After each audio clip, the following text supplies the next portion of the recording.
de unos referentes musicales sumamente importantes que nos ayudan a entender la película y que hablan de trascendencia, sobre todo de esos años, los que fueron los años 60, los años 70, y quise compartir una película que es parte del soundtrack de la misma, y quiero comenzar compartiéndole a Cecil. Tiene que hacerme anfitrión para poder compartir.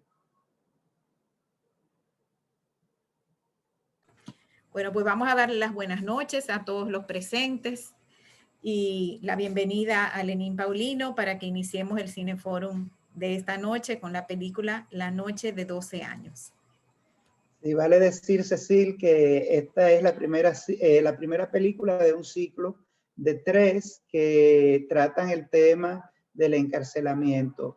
Y desde luego, en muchos de los casos vamos a tener el tema político, y hemos titulado el ciclo Entre Rejas.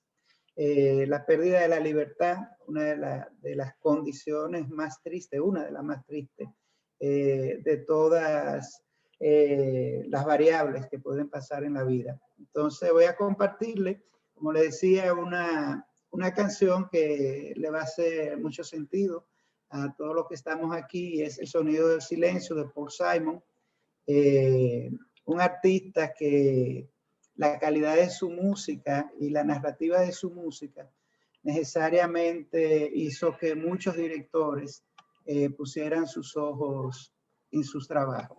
¿La vas a compartir con Paul Simon o la vas a compartir con la que la cantó en la película? No, con Paul Simon, y después vamos a ver las otras canciones a lo largo del foro con actriz y cantante, igual que en la película anterior que teníamos una actriz que cantaba, además de un texto de Mauricio, ese apellido siempre de Mauricio ay Dios mío. Bueno, se lo pronuncio ahora. Entonces vamos a escuchar a Paul Simon y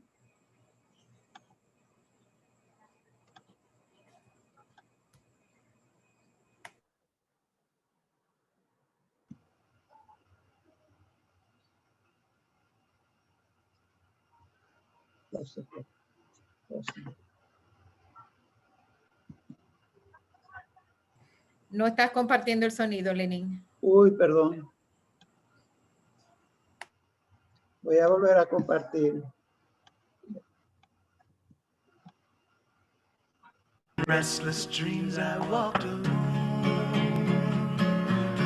narrow streets of cobblestone, neath the halo of a street lamp.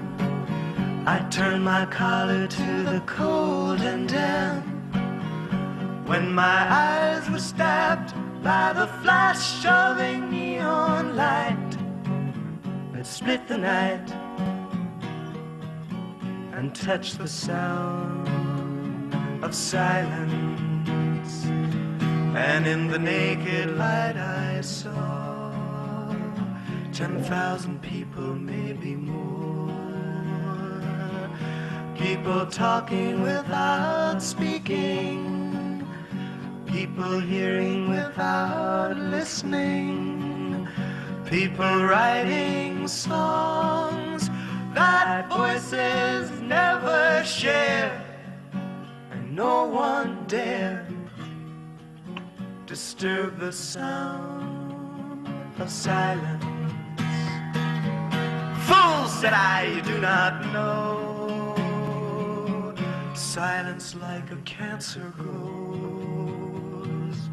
Hear my words that I might teach you, take my arms that I might reach you, but my words like silent raindrops fell and echoed in the wells of silence, and the people bowed and prayed to the neon god they made. And the sign flashed its warning in the words that it was forming. And the sign said the words of the prophets are written on the subway walls and tenement halls, and whispered in the sounds of silence.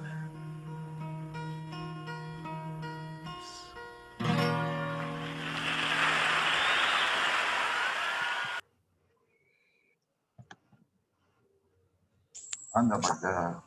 Bien, bueno, bienvenidas las personas que se han sumado. Vamos a continuar con este foro sobre una película, digo que muy necesaria, y ojalá que sobre todo los docentes podamos conectar esta película con construirle, no reconstruirle memoria a nuestros jóvenes. Y mientras escuchaba la canción, pensaba en un argumento de José Luis Samper, en una de esas reclamaciones que él hacía a las políticas de globalización, cuando dice que ojalá que la globalización no solo se mire en la cultura pop, en el tema de las negociaciones, sino que también se globalice en la salud, la educación y las necesidades vitales para que llegue a comunidades y a espacios del mundo que han estado desde siglos de espalda a esto. Entonces, cuando pensé en José Luis Samper y estas afirmaciones que él hace, pensé, y mirando la película, que realmente la globalización no es tan nueva, porque a nivel de algunos aspectos políticos hemos estado globalizados. Han sido antologías de dictadores, han sido antologías de secuelas de esas dictaduras que han generado terror, torturas similares, y eran como cátedras que se extendieron por toda Latinoamérica. Parece que miramos un personaje y ese personaje es como si se hubiese clonado en nuestros diferentes países y en los países que de manera simultánea vivieron estos procesos políticos. Entonces, algo interesante que es muy conmovedor de la película es ver la concatenación, ver la trascendencia en personajes que están vivos, personajes que siguieron haciendo política, que siguieron construyendo su vida y sus sueños desde sus diferentes perfiles, en la literatura, en los espacios de decisiones públicas, políticas públicas, y en el caso de Mojica, que llegó ya a la edad de 75 años a ser presidente de Uruguay. Entonces estamos ante un drama carcelario, un drama político, con historias relativamente recientes, y que muchos, algunos de los que estamos aquí, si no directamente en esos años, seguimos y se siguió esto, por ejemplo, el famoso Escuadrón de la Muerte, en los noticieros, con todos los matices que los medios interesados le daban a estas noticias. Entonces dejamos abierto el foro. Después de la canción, no sé si poner el tráiler así para que se recuerden las escenas, como siempre hacemos. Permítemelo. Vamos. Hay una manita levantada. Sí, pues vamos antes de compartir.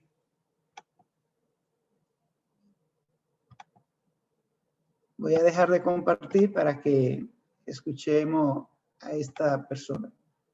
¿Quién tiene la mano levantada? Cecil, ¿puede ver? Sí, María Rodríguez tiene la María mano levantada.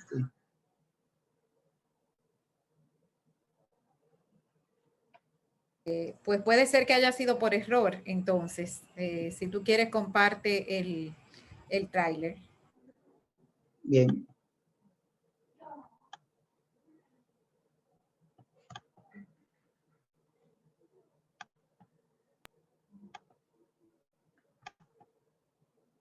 Ops, perdón, que se ha quedado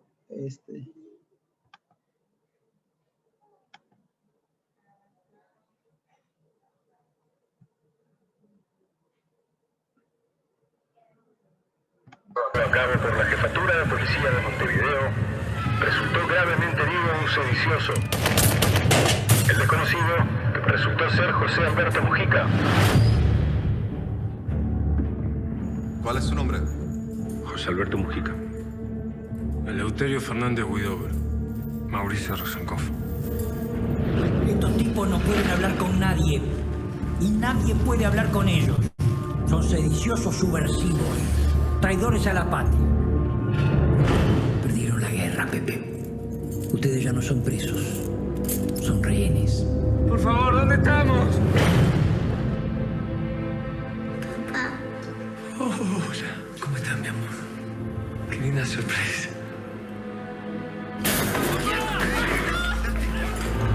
Hola, Ñato. Hay alguien que quiero que conozcas. ¿Sí? Vengo a ver a mi hijo, ¿A quién? José Mujica. Lo siento, pero su hijo no se encuentra disponible. ¿No está acá? No dispongo de esa información. ¿Y dónde está? Tendríamos que haberlo matado en su momento. Ahora lo vamos a volver locos. ¡No voy a pensar! ¡No voy a sacar un carajo! Se olvidaron de nosotros. Y en este momento lo que más lo puede ayudar es dormir a la noche. Necesito dormir, doctora. ¿Es creyente? ¿Cree en Dios? Si Dios haría esto. Yo hice lo que hice porque creía en lo que hacía. Puede ser que no muera acá, pero cuando pase, yo sé con la cruz que cargo. Pero usted sabe el peso de la suya. Mariposa. ¡Cállate! Vos tenés que resistir. Y nadie te va a sacar lo que llevas dentro.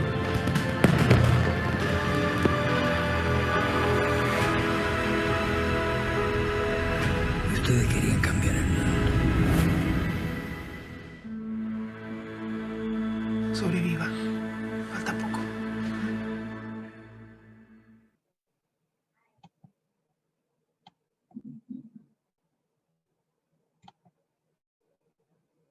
Bien, dejo de compartir y vamos a ver ahora, después de haber refrescado la memoria con la secuencia de algunas de las escenas de la película, una película prácticamente monocromática, podríamos decir, por el tema de la coherencia que tiene con lo que quiere plantear, lo que quiere contar.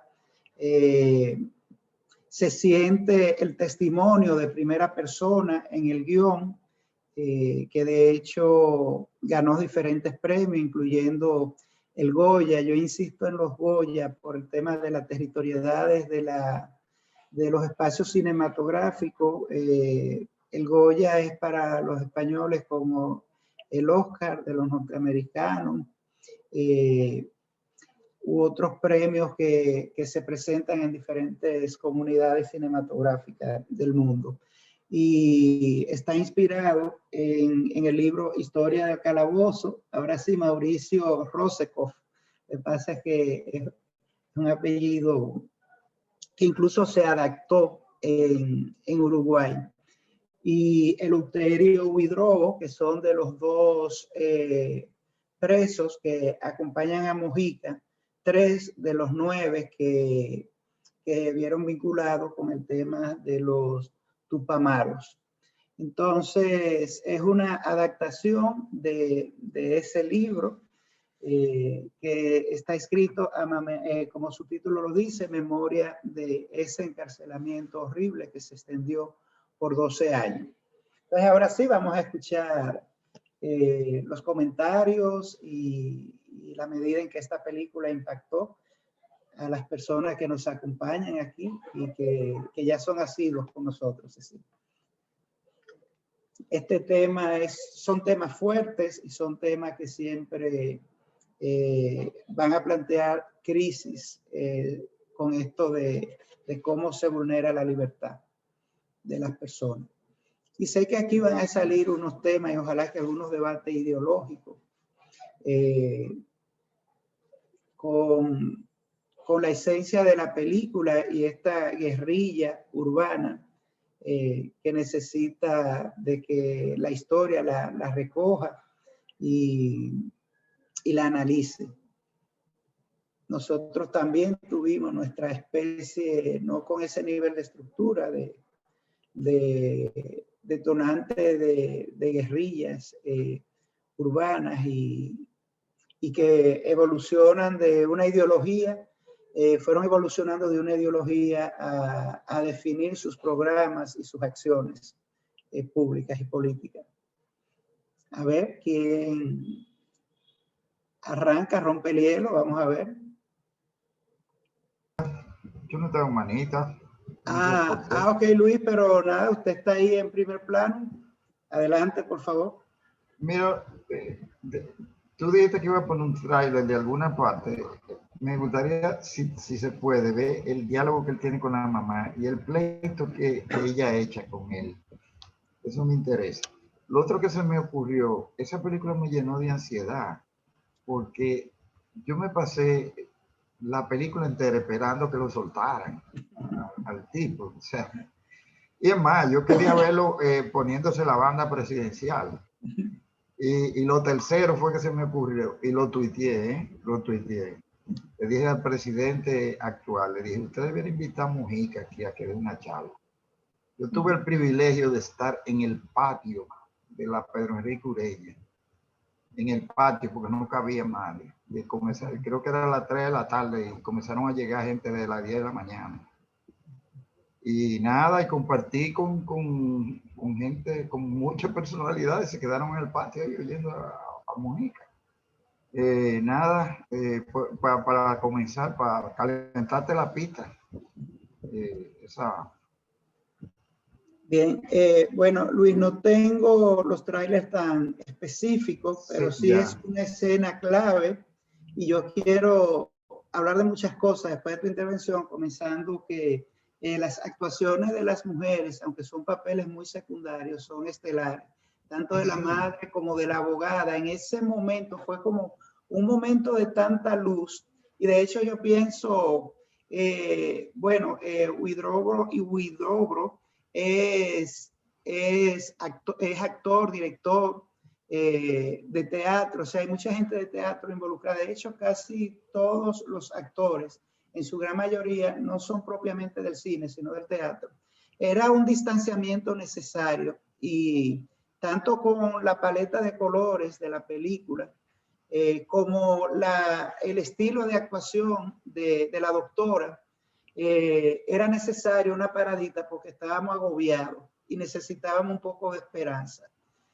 Yo como tú, y creo que eso fue clave y estratégico en la película, que iban contando los días. Señores, esa película nos puso a vivir. Yo creo que la grandeza de la película está en lograr ponernos en los zapatos de estos hombres. Y cuando iban contando los días, yo hice así, tenía el celular e iba calculando. Yo también. 12 años por 365. ¿Y cuánto faltan? ¿Cuánto faltan? Pero al mismo tiempo era un sufrimiento de impotencia, era solidaridad, era pensando, por ejemplo, a mí me hizo mucho sentido el título de la película 12, nuestros 12 años de Balaguer. Señores, ¿cuántos jóvenes fueron torturados? Yo digo que esta instancia de museo, de recuperación de sitios históricos, tienen que recuperar todas esas cárceles, esas cárceles de los diferentes pueblos. No es solo la 40, o sea, la 40 desde luego es la catedral del horror, pero en todos nuestros pueblos, en San Francisco, en Santiago, en Salcedo, cuántas torturas y esos espacios se le puso un adobe y se llenaron de cristales para albergar las oficinas de los que estuvieron en izquierda y pactaron con los que torturaron. Entonces, cuánta empatía, cuántas memorias de historias paralelas que esta película cuenta, por todas las historias que faltan por contar en nuestros países. Entonces, sí, ese tema, Luis, de cuándo va a terminar esto, qué noche tan larga. Ay, Dios, sí. Y cuánto atentado desde el terror y desde luego la inteligencia de la maldad. Ya. O sea, este hombre, este torturador cargando con una frustración de no haberlo matado, pero realizándose diciéndole, no lo matamos, pero los vamos a volver locos. Ya. Y él estuvo loco, ¿verdad? Estuvo medio loco. Él perdió la cordura en un momento. Bueno, me gustaría oír a alguien más para no hacer un monólogo. Tengo a Diamela con la mano levantada. Nada, Luis, gracias por tu intervención y ojalá pueda seguir participando. Diamela, cuéntenos.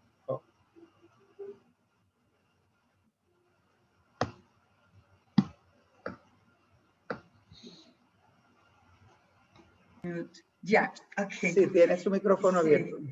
Sí. Bueno, pues déjame hacer como Luis y también yo tengo como algunas inquietudes sobre, o sea, me dio trabajo realmente ver la película, porque como hacen tantos flashbacks y en algún momento están soñando y en otro ponen cosas, yo tenía como que devolverme porque se me confundía. Pepe estaba claro para mí desde el principio, pero por ejemplo el ruso, ñato, ese tipo de cosas, yo tenía como que volver para recordarme cuál era cuál.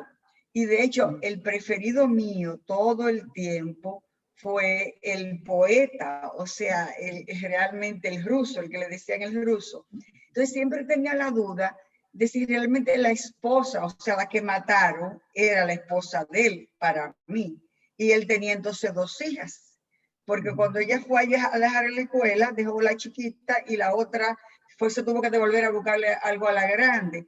Entonces él tenía 2 hijas, o sea, era el único que tenía como 2 hijas, porque el otro tuvo una, Gabriela, más pequeña, y Pepe no tuvo ninguna.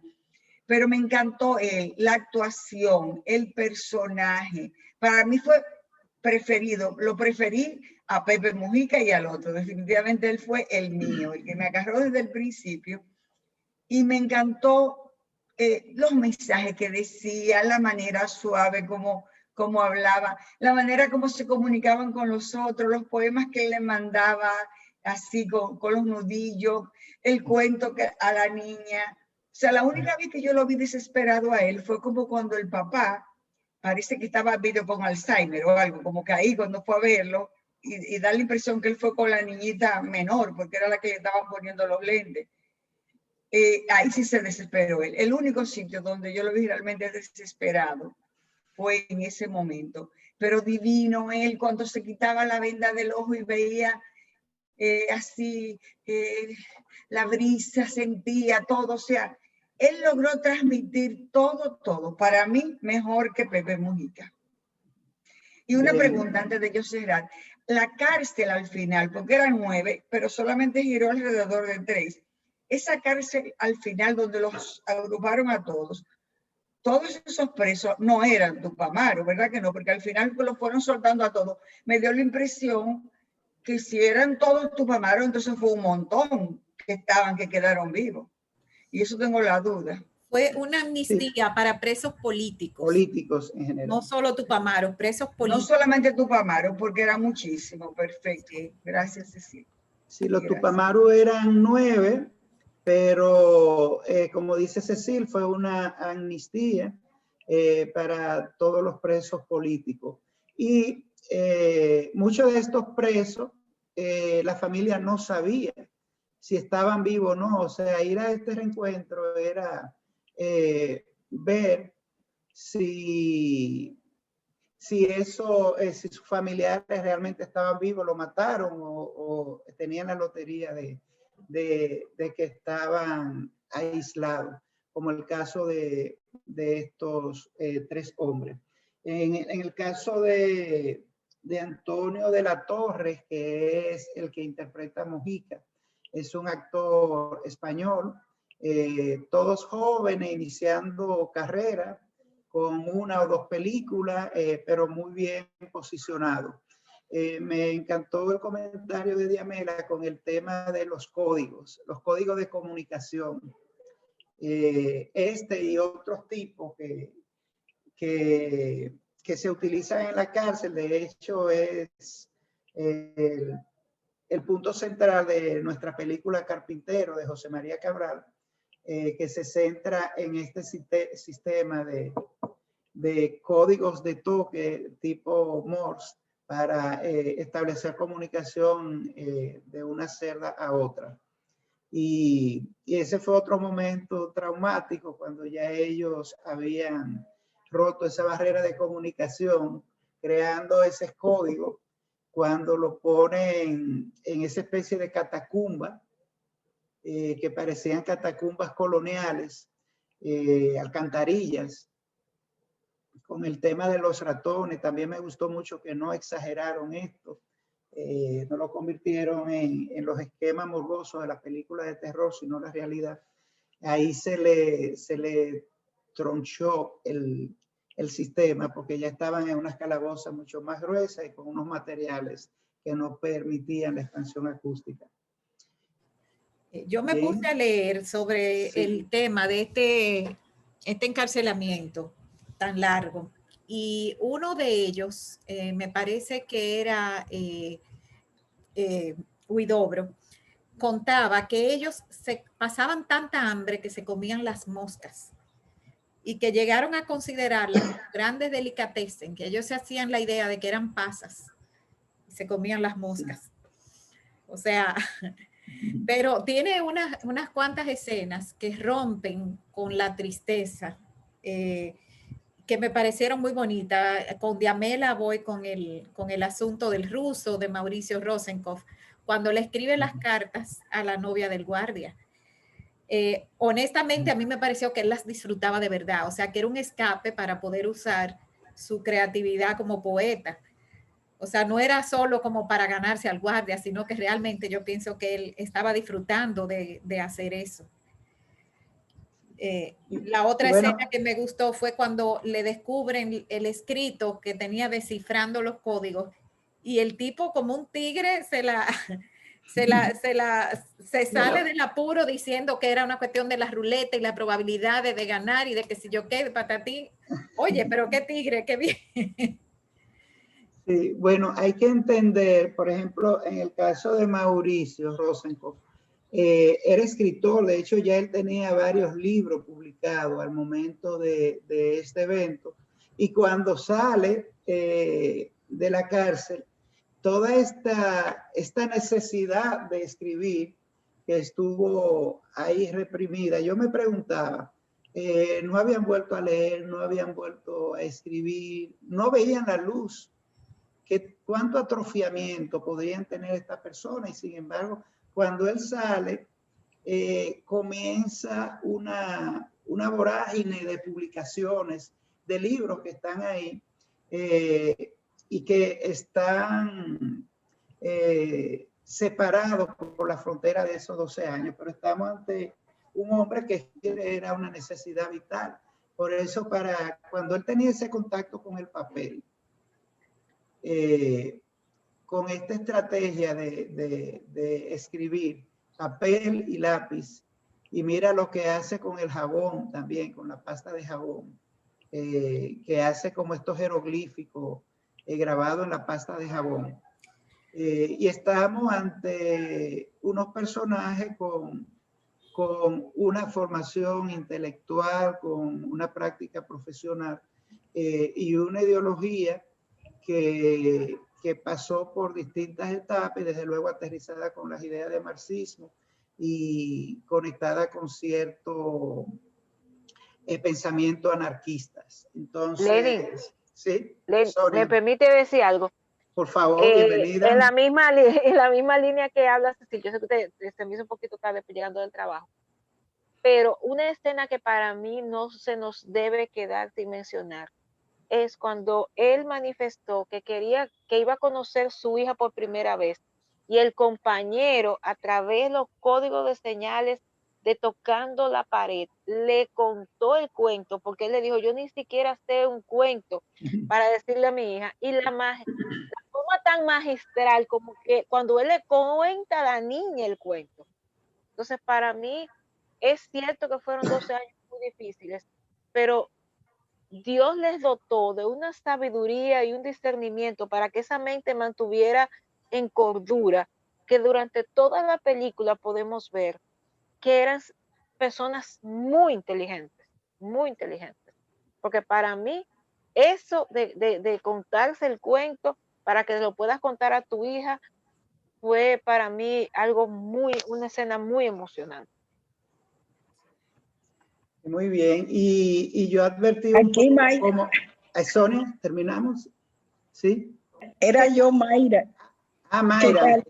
¿Qué tal? En esa misma línea, a mí me impresionó también lo del juego de ajedrez. ¡Qué barbaridad! Cómo podían ir haciendo los pasos. Recordé a Mandela y pensé, ¿cómo es posible que dentro de unas circunstancias tan degradantes que pone al ser humano en una situación de impotencia, tristeza, de todo, bueno, como ya se mencionó, la locura casi, porque es que cualquiera se vuelve loco en una situación así, y que al final salga la gente como con esa alma pura?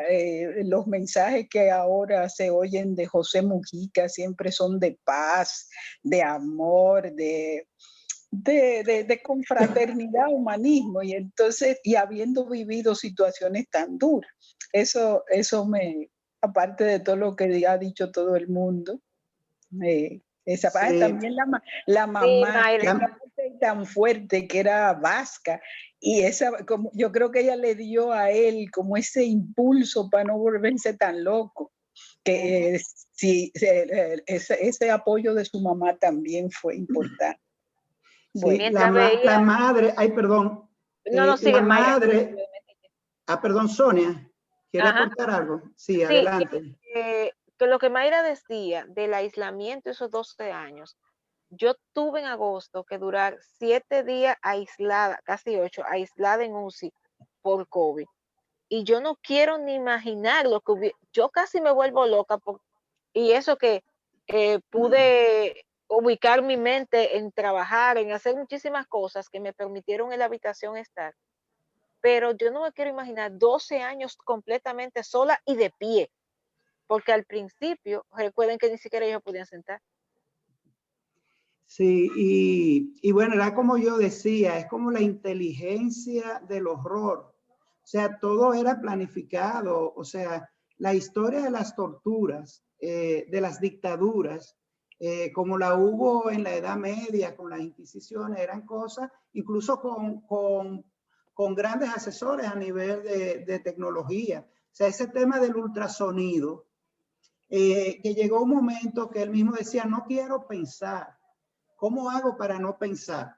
Y recuperando el papel de la madre que mencionaba Mayra, esa madre es la que le dice una frase que ha sido como un estandarte en los discursos de Mujica: los derrotados son los que bajan la mano, sacando de abajo a esa mujer para que estos muchachos siguieran adelante, y consciente ella de todas las situaciones que estaban viviendo. Entonces, hemos mencionado a Mujica en muchas ocasiones en este foro. Importante, algo que hay que destacar de la película, que no es una película ideologizante. Salvo los carteles cuando llegaron en el autobús, que arriba los que luchan. Es una película, y la gente se preguntaba cómo Mujica, siendo presidente, no promovió el que se hiciera la película antes, y estando un texto tan contundente como el escrito por Mauricio Rossekoff. Y bueno, llegó el momento, encontró un director joven,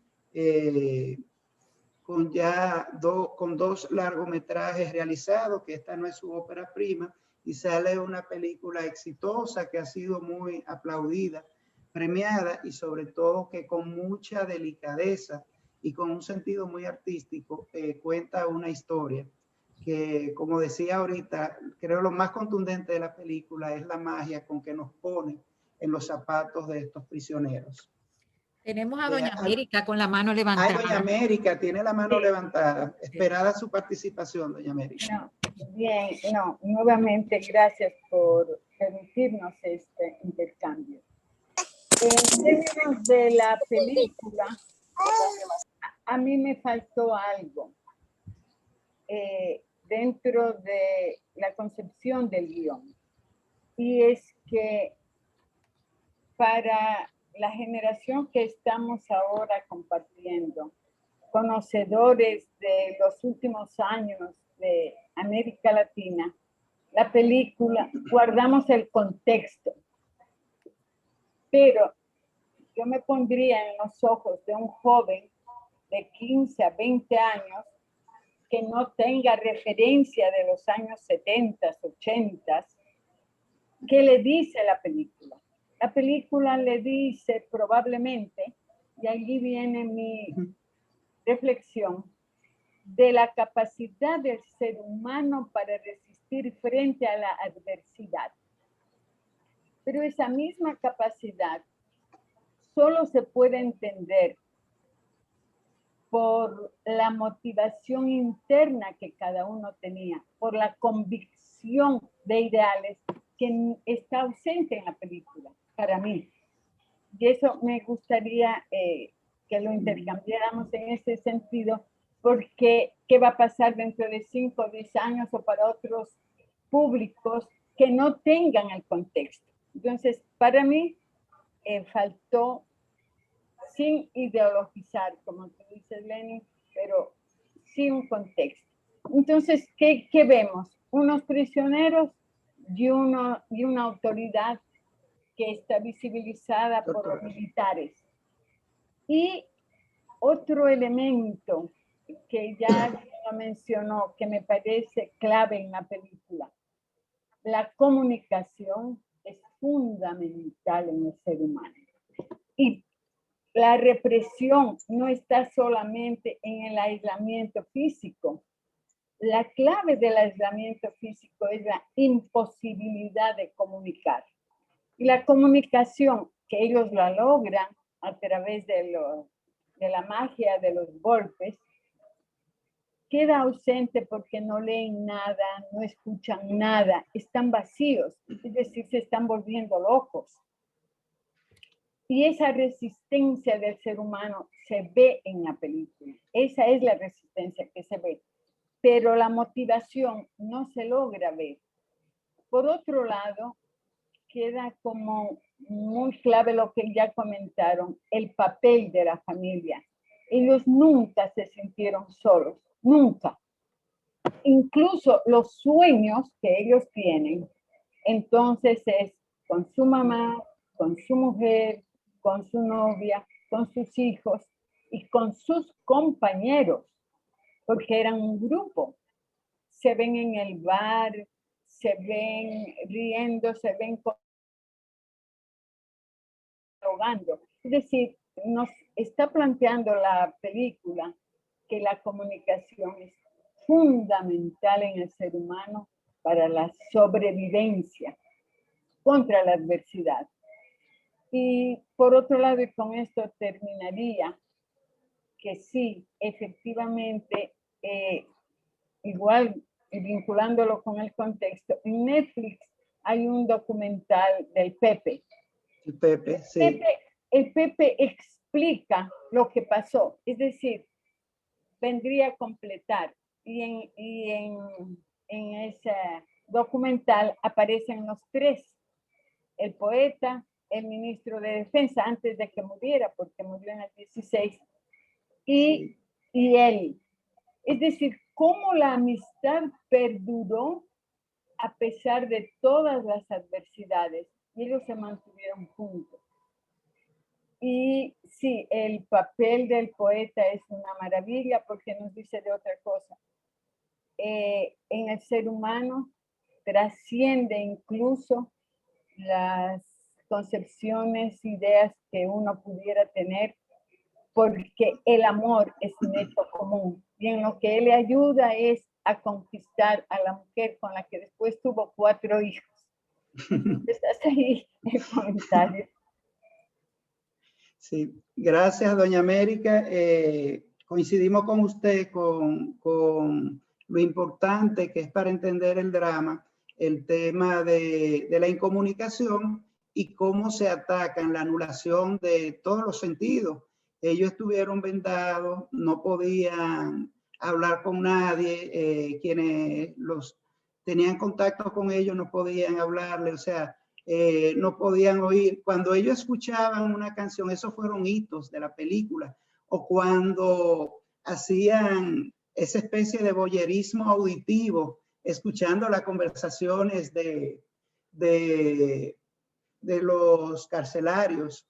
O sea que ese tema de la incomunicación era parte de ese plan de volverlo loco, como era la consigna respecto al trato que tenían que darle y las metas con ellos, ya que no lo pudieron matar. Yo no quiero dejar perder de vista el tema de la vacinilla. A mí la vacinilla rosada.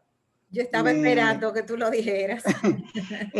Primero, en un momento, yo no sé si era para hacer sus necesidades, no me quedó claro, o si era para comer, pero como decían en el foro, ese mensaje que ha trascendido de Pepe, su sensibilidad social, su sensibilidad ambiental, su sentido de la vida, de valorar lo que es la vida, cómo siembra vida en medio, genera este pequeño oasis, y la película es muy simbólica con el tema de una vacinilla.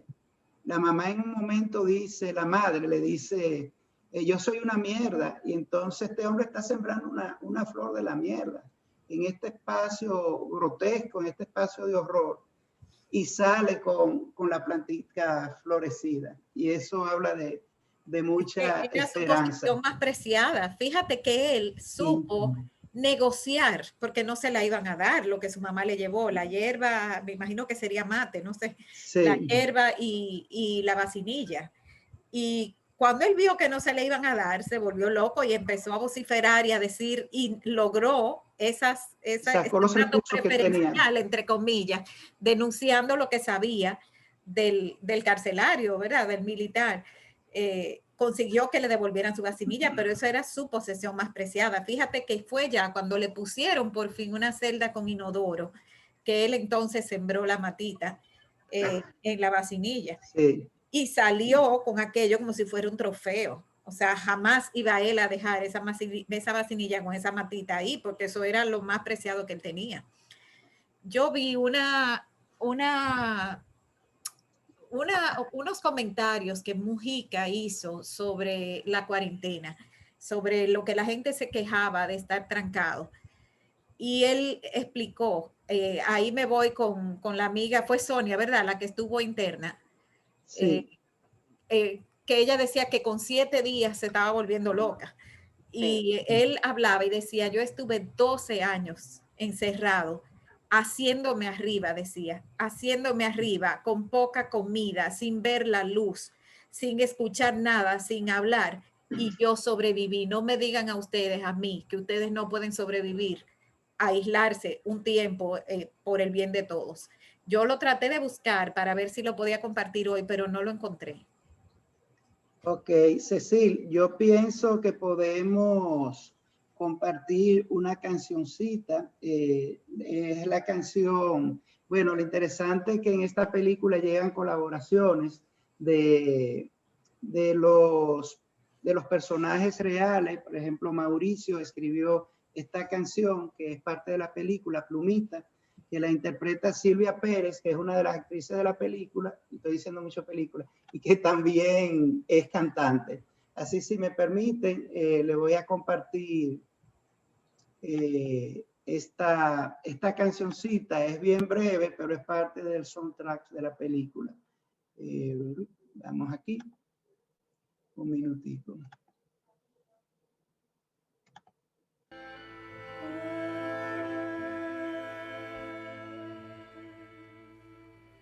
Para los que vengan, limpiemos los platos. Sobrevivan, por Perdón, puse otra, Tres Locuras, no es Plumita. Sobrevivan, por favor. 12 años es todo, confíen para gol. Ratón, tiza y jabón, de pared a pared, sin luz. Nudillos sangrientos, alambre, muertos y alfabetos. Nudillos sangrientos, alambre, muertos y alfabetos. Añoro el calabozo. Nunca había sido tan yo. Tortura y tres locuras. Negra de Pandora y Alomea. Tortura y tres locuras. Mira las estrellas. Tropiezan sin parar.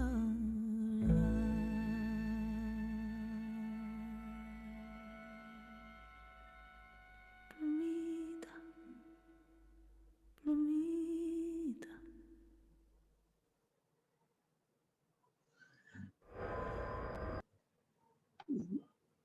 Dejo de compartir. Le decía que confundí la canción. Esta no es Plumita.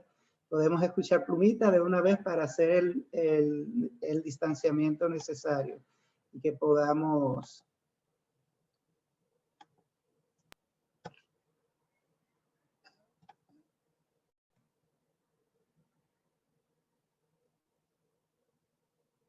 Oh, no descargué. Le voy a deber la de Plumitas, pero vamos a escuchar que sigue el baile, que es la canción con la que comienza la película. Al compás del tamboril, siga el baile de la tierra en que nací. La comparsa de los negros, al compás del tamboril. Ven a bailar, te llevaré en las alas de la loca fantasía. Quiero olvidar con beso nuestra pena, torbellino y alegría.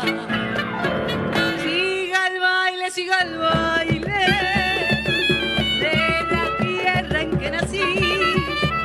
La comparsa de los negros, al compás del tamboril. Siga el baile, siga el baile de la tierra en que nací.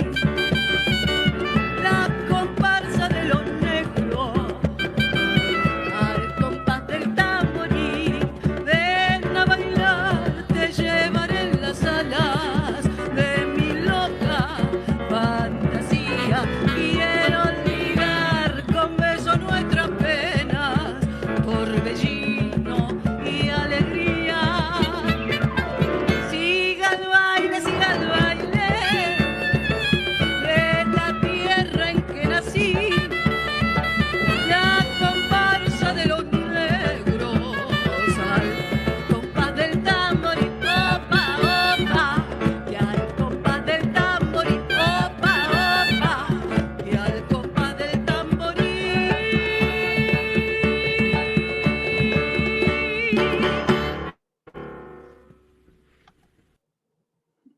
Bien, continuamos. Pienso que en la película todo lo que está justificado.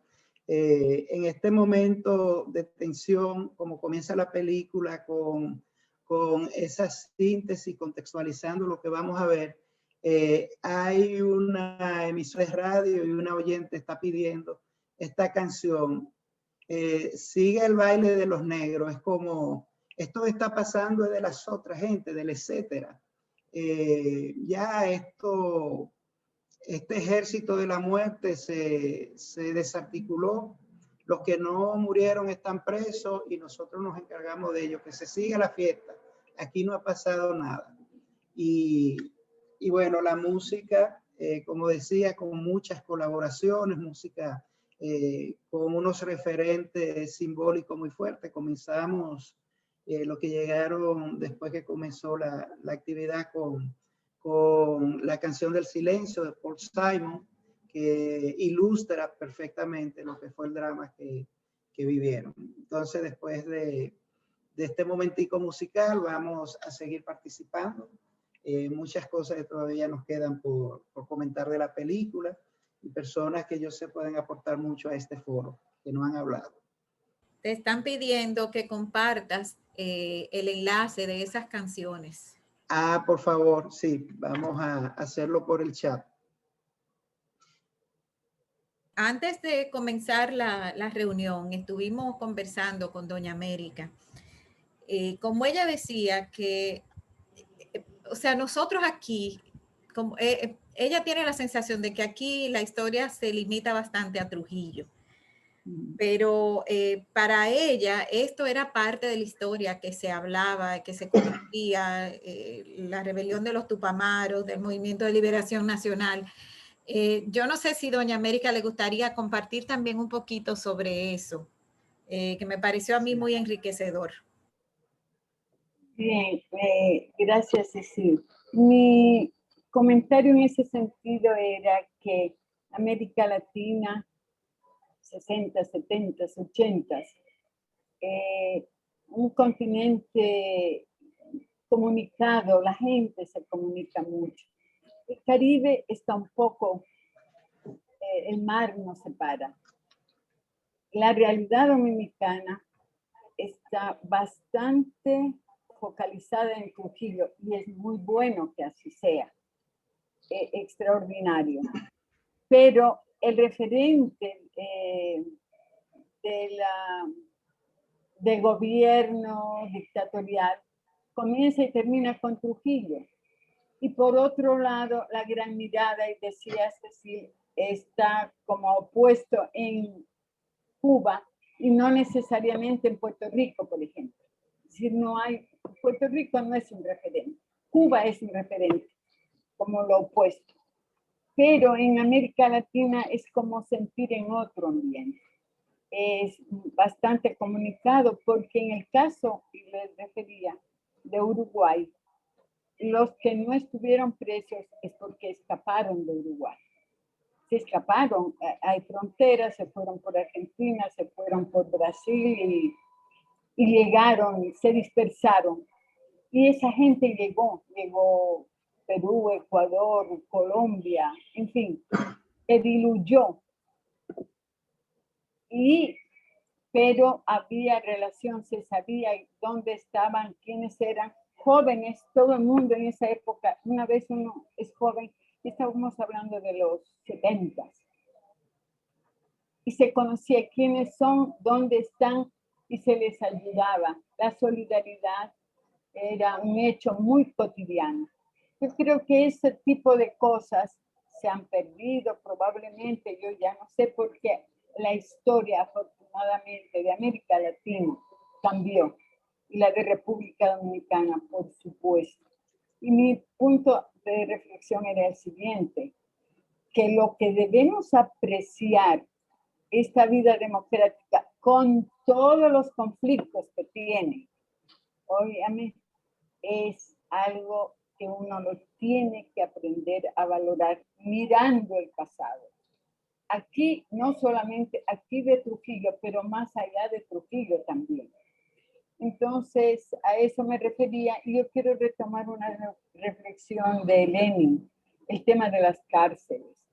Lamentablemente aquí la cárcel de la 40 hoy es una parroquia, es una iglesia, y nadie sabe que fue un centro de tortura. Y los vecinos lo que van es a rezar a la iglesia. Solo el 21 de enero, el sermón, que había un sacerdote histórico que creo que se enfermó, no sé, se murió, que no había 21 de enero que no estuviera haciendo la misa dedicada a todo el movimiento del 14 de junio cuyos actores habían estado presos en eso que era la cárcel. Y él lo explicaba. Pero ¿a quién lo explicaba? A los que asistían a la iglesia. Y era muy vivo el relato, muy sobrecogedor. Es decir, la iglesia quedó encima de lo que fue esa cárcel y se perdió.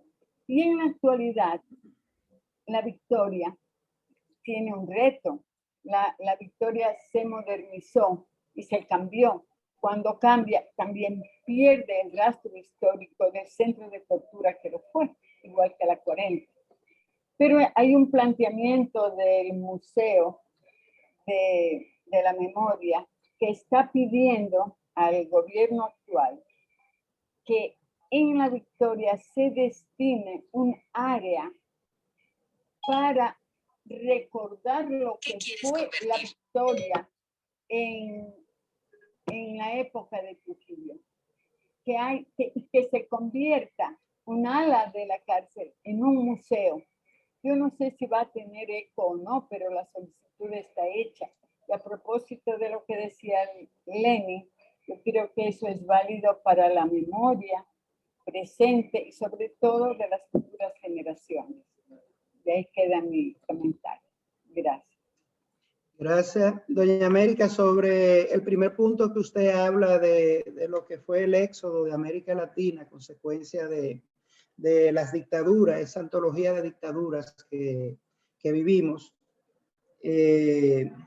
Recuerdo el discurso de García Márquez cuando recibió el premio Nobel que se enfocó, lo tituló de esta manera, La soledad de América Latina, y hablaba de las estadísticas de exiliados que generaron las dictaduras y los desarraigos que esto generó entre tantos sufrimientos y dolores que se vivió en nuestro continente. Lo segundo, el necesario de que se hablen. Yo hacía el paralelo con nuestro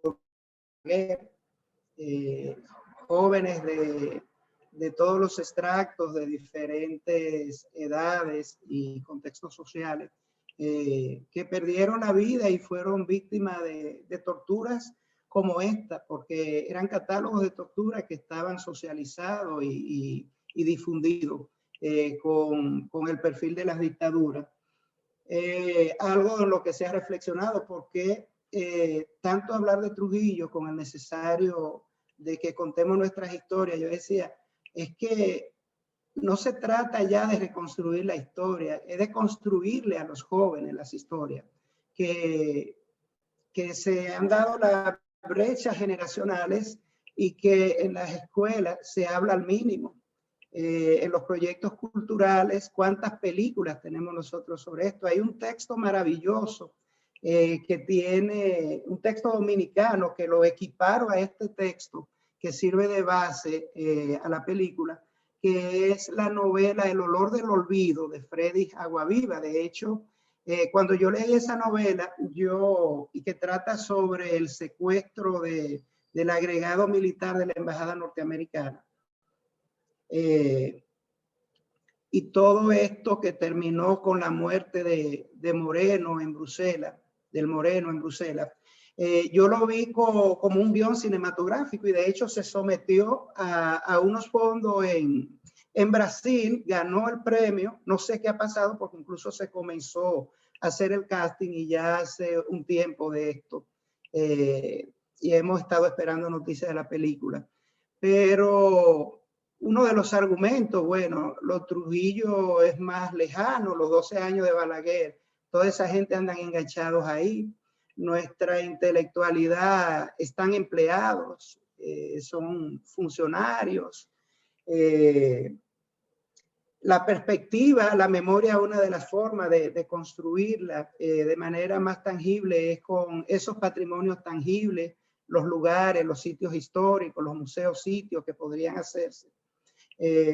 Pero los intereses siguen con una mentalidad colonialista. Aquí Monumento es la fortaleza Osama con todo el valor que tiene nuestra zona colonial, pero es una mirada del patrimonio colonialista. Nuestros programas de estudio están ausentes, casi podría decir, además de repetitivos y reiterativos, están la mirada crítica de nuestros patrimonios, están casi ausentes en los currículos.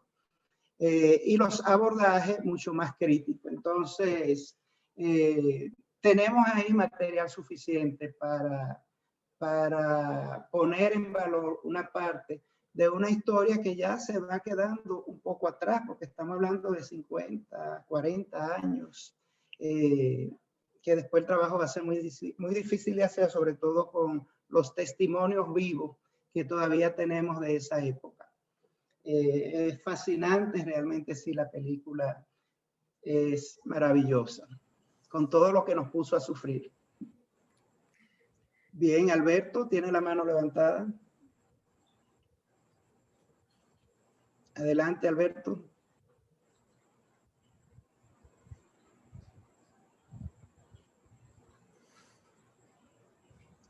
Tiene la mano levantada hace bastante rato. Oh, pero no, ahora sí, tiene el micrófono abierto. No, decía hace muchísimo que no participaba en un evento como este y buenas noches a todos, y mucho menos en línea, ¿verdad? Participaba en algunos cineforum por allá por los 70 también, que hacía en Pucamaima, en Santiago. Pero bien, yo quiero refrendar un poco lo que decía Mayra hace un momento, porque a mí me pasa lo mismo. Cada vez que leo algo de Mujica o escucho algo, es inevitable para mí no pensar también en Mandela, aunque ese no es el tema de esta noche, pero sí hay dos frases que creo haberla leído o escuchado de ellos y que a mí me han llegado muy profundo, y es el hecho de que no albergan odio. Hace poco Mujica presentó su renuncia al Senado, ante el Senado de Uruguay, y él terminaba sus palabras diciendo casi textualmente, y no albergo odio, ¿verdad? Y yo creo que eso, en dos palabras, es un mensaje muy fuerte, sobre todo en la boca de ese señor, de ese caballero que llevó una vida tan coherente, que llegó a la presidencia y mantuvo su mismo estilo y su mismo nivel de vida. Creo que esas son cosas a resaltar y quería mencionarlas, pero en la próxima seré más profundo, en un próximo evento, lo prometo. Muchas gracias. Bien. Muy oportuno, Alberto. Qué bueno que ustedes nos sentimos muy orgullosos de tenerlo acá, de esa generación de cineforos de los 70, que jugó un papel educativo muy importante, incluso o sobre todo ideológicamente. Es una deuda que tenemos y una aspiración que yo siempre he tenido de tener los animadores o los que fueron públicos de esos cineforos, que se nos acercan a veces y me dicen, qué bien que ustedes están haciendo esto, los cineforos han desaparecido. Yo era asiduo del cineforo tal, yo era asiduo del cineforo de Arturo Rodríguez en el Lumière, yo iba al de la Pucamaima, y qué bueno que ustedes nos acompañan para nosotros continuar con este trabajo que se vuelve en una agenda que nos da sentido a la vida, nos llena de contenido. Esa frase yo se la he tomado prestada a Mujica, porque sobre todo en estos momentos que no tenemos nada que hacer, que me estoy asfixiando, que estamos aquí, sí, sumamente difícil, pero ¿cómo podemos llenar nuestra vida de contenido que sea una ruptura con la monotonía y que no permita que perdamos nuestras perspectivas? Entonces, hoy he compartido muchos materiales y no quiero dejar de compartir este material que seleccioné por el Día de la Juventud y que lo he estado socializando en algunos ámbitos con jóvenes. Y como somos aquí todos jóvenes, quiero felicitarlo por lo del domingo, y si Cecil me permite, le voy a compartir este video, que fue un discurso que dio Pepe Mujica, protagonista de nuestra historia, para ver la coherencia de lo que hablaba. Joven, tienes que saber esto. La vida se te escapa y se te va minuto a minuto y no puedes ir al supermercado y comprar vida. Entonces, lucha por vivirla, por darle contenido a la vida. La diferencia de la vida humana a las otras formas de vida es que tú le puedes dar hasta cierto punto una orientación a tu vida. Tú puedes, en términos relativos, ser autor del camino de tu propia vida. No eres como un vegetal que vive porque naciste. Después de haber nacido puedes dar un contenido o no. O puedes enajenar tu vida, que te la compre el mercado. Y te pasas toda la vida pagando tarjeta y comprando cacharros. Y le das para adelante y al final después estás con un viejo como yo. Todo lleno de reumatismo, te pelaste. ¿Y qué hiciste en este mundo? Pero si tuviste un sueño y peleaste por una esperanza e intentaste transmitirle a los que quedan, tal vez quede un pequeño aliento rodando en las colinas, en los mares. Un pálido recuerdo que vale más que un monumento, que un libro, que un himno, que una poesía. La esperanza humana que se va realizando en las nuevas generaciones. Compañeros, nada vale más que la vida. Luchen por la felicidad. Y la felicidad es darle contenido a la vida y rumbo a la vida y no dejarte que te la roben. Y para eso no hay receta. Está acá, en la conciencia. Si sos usado o usás la maravillosa oportunidad de haber nacido, casi milagrosa. Por lo demás, un segundo consejo a los jóvenes. Lo imposible cuesta un poco más. Y derrotados son solo aquellos que bajan los brazos y se entregan. La vida te puede dar en todos los órdenes, en el amor, en el trabajo, en la aventura de lo que estás pensando, en los sueños que pensás concretar. Pero una y mil veces estás hecho con fuerza para volverte a levantar y volver a empezar. Porque lo importante es el camino.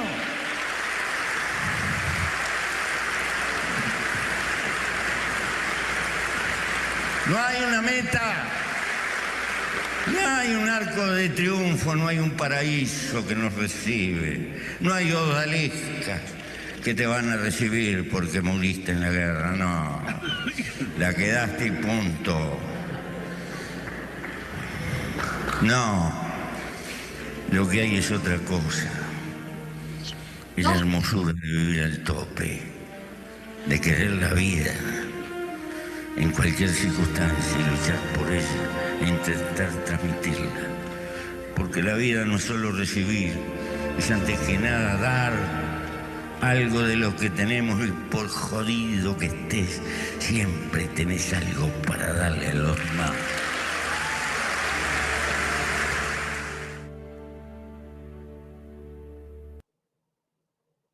Wow, gracias por compartir eso, Lenín. Dejé de compartir. Creo que una de las maravillas de estas películas son los paralelos etnográficos que tienen y la dicha de que los protagonistas, excepto uno, están vivos, están produciendo, están escribiendo. Viendo el catálogo de publicaciones de Rosekov, cuántos títulos interesantes que ha publicado después de salir de la cárcel, lo que había publicado antes de de pasar los 12 años encerrado, las obras de teatro, discos de sus poemas que se han musicalizado, o sea que tener películas como esta es una oportunidad para seguir parafraseando a Mujica, de llenar nuestra vida de contenidos. Y vieron la frase ahí de la madre, la frase que le dice la madre cuando está desesperado. No, derrotado es quien baja los brazos. Y bueno, esta película nos da esa gran oportunidad de conectarnos con una historia que tiene en nuestro país y en los demás países paralelos muy, muy similares, y vemos que son realidades, ideologías, ideas que sencillamente cambian de contexto y de escenario, que nos toca a nosotros desentrañar. Bueno, desde el punto de vista cinematográfico, la película tiene un lenguaje sumamente coherente. Si miramos, la película entra dentro del minimalismo, tanto en los colores como en los espacios escénicos, los espacios las locaciones donde se suceden las historias, el color. La cámara está topetándose todo el tiempo, o sea, la cámara está en el mismo ambiente claustrofóbico, no hay como una distancia focal profunda. Y esa oscuridad se celebra con una de esas últimas escenas que nos hacían respirar en la medida que íbamos contando los días y sumando. Ya van por 2.400 días. ¿Cuándo es que esto va a terminar? Cuando están en el campo de la cárcel, que ellos logran verse, los tres. Es realmente como heroico ese momento y reconforta. Alberto, ¿usted tiene la mano levantada o se le quedó de antes? ¿A Sonia tiene la mano levantada de nuevo? Sí, les quería decir con relación a esa parte que están mencionando de esa escena, de lo maravilloso que fue ver cómo los demás presos que estaban en la cárcel celebraban ganando cuando salió al patio. O sea, eso fue una escena emocionante, de cómo lo reconocían y cómo lo aplaudían y cómo los demás, aunque estaban en la cárcel de los otros dos, también empezaron a felicitarlo y ovacionarlo en ese momento. Y para mí fue una escena muy emocionante. Sí, gracias, Sonia. Confieso que ha sido difícil para mí hacer la curaduría de este ciclo, porque a través del cine nosotros promovemos ideas, promovemos miradas críticas, promovemos la creatividad de los artistas que participan en el cine, y en este caso un ciclo entre rejas va más allá de lo que significa literalmente. Cuántas historias reales, ficciones de el encarcelamiento. A veces estamos atrapados en nosotros mismos, a veces estamos atrapados en una relación o en nuestras propias limitaciones. Y quiero recuperar con esto, pues yo voy concatenando ideas, yo no tengo un guión para este diálogo, que el nivel de tortura llegó a un condicionamiento que en un momento le dibujaron en el piso, le delimitaron y ponían no pase. O sea, como había un condicionamiento de la actitud y como si estuvieran, yo vi esto como si estuviesen haciendo un experimento con ellos sobre las distintas tipologías de torturas. Bueno, Lenín, yo creo que podemos ir cerrando por esta noche, Sí. siempre recordando que esta película nos deja ese mensaje de la fortaleza que un ser humano puede tener. O sea, somos más fuertes de lo que creemos que podemos ser. Así que antes de despedirnos, voy a compartir las actividades que tenemos por el resto de la semana, también la próxima película que vamos a tener el martes. Y Lenín, pedirte que mientras comparto recuerdes que te pidieron que compartas los enlaces de las canciones. Los enlaces, sí, déjame... También dice Luis Alou que si puedes decir el nombre del libro. No sé si él se refiere al de Rosenkopf, porque tengo entendido que La noche de 12 días es primero un libro antes que una película. Exacto. Por Rosenkopf Sí. y por Sí. Eleuterio Fernández Huidobro. Los dos coescribieron ese libro y le mandaban a Mujica, le mandaban videos y las conversaciones para que aprobara. Mujica no fue coautor, pero sí aprobó lo que ellos escribían.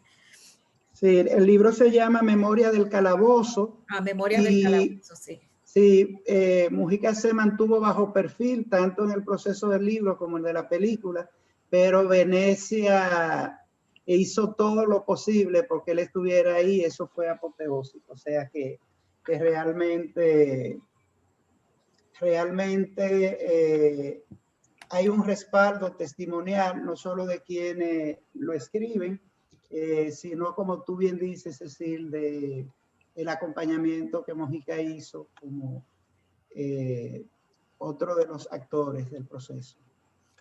Bueno, pues voy a aprovechar para compartirles las próximas actividades del centro. Mañana, como muchos miércoles, vamos a tener una serie de paisajismo con Adolf Gottschalk.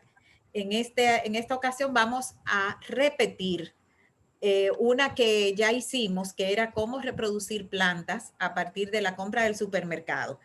Resulta que esta entrega, por un inconveniente técnico, no quedó grabada.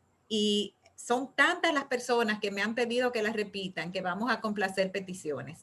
Entonces, esto es básicamente, no exclusivamente, pero casi exclusivamente, se va a referir a las hierbas aromáticas que compramos en el súper y que luego podemos reproducir en un huertico urbano, un huertico en la casa.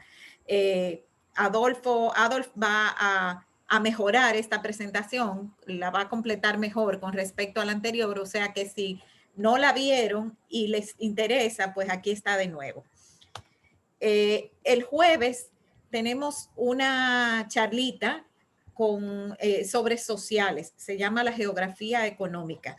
Tenemos la intención de que ustedes y los padres de la escuela también conozcan a los profesores de sociales que tenemos, que son personas sumamente preparadas. Entonces vamos a contar con la profesora Genara Jiménez, que actualmente imparte el 4º grado de bachillerato, y ella nos va a dar esta charla sobre la geografía económica, donde vamos a ver cómo el lugar donde uno está influye en la economía o cómo está tan relacionada la economía de un país y de una zona a la geografía en la que está localizado. Y el Cineforum de la semana próxima se llama el fotógrafo, no sé si se pronuncia así, el fotógrafo de Mauthausen. Lenín pudiera quizás abundar un poquito sobre el tema de esta película. Sí, es una película que conecta con todo el tema de las persecuciones y los horrores de los nazis, y es una historia que se desarrolla en España y la recuperación de unos negativos que, bueno, no voy a hacer spoiler, pero que revelan cosas sumamente interesantes y que van a generar debates muy bonitos e interesantes la próxima semana. Bueno, pues esto por hoy, señores. Muchísimas gracias por compartir con nosotros y acompañarnos.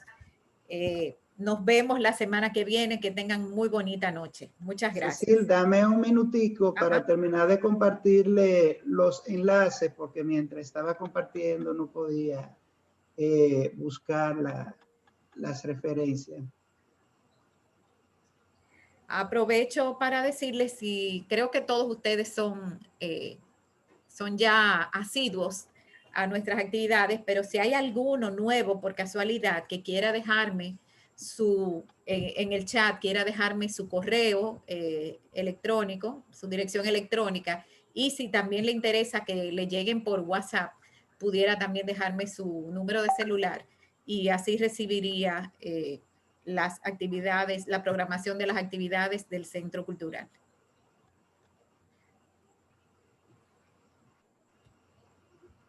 Bien, si quieren le comparto también brevemente el discurso.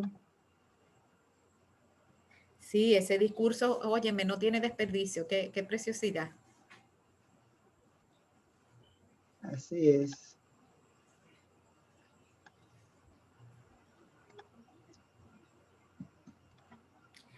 Doña América, le preguntan aquí que cuál es la iglesia.